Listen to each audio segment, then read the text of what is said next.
Good morning mga ka-estudyante. Hindi pa ako makatulog So kaya gumawa ako ng video. Ang pangalan ng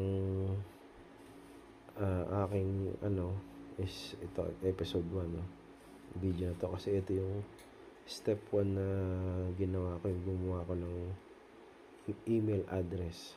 So ito ayan, ang pangalan ng email address is estudyante ng buhay at gmail.com. So ito pa lang yung unang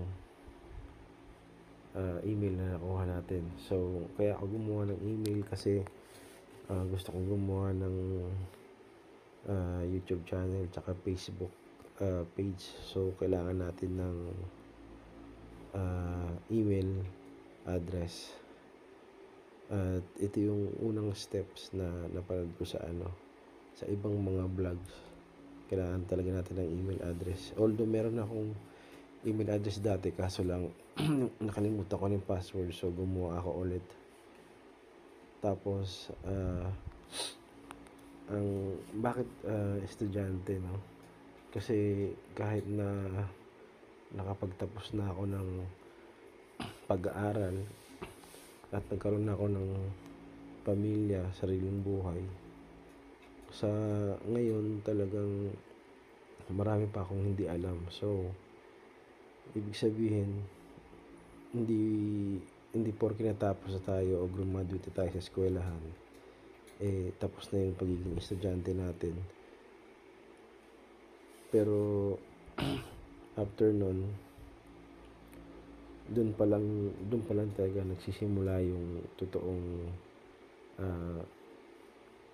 lesson sa buhay o yung mga matututunan natin sa buhay na hindi pa natin alam.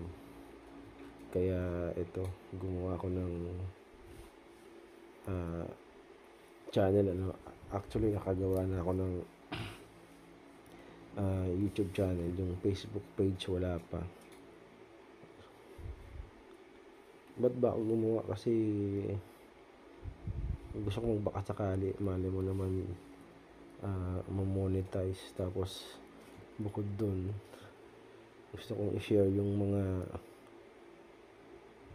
bagay na alam ko na pwede kong maituro sa iba.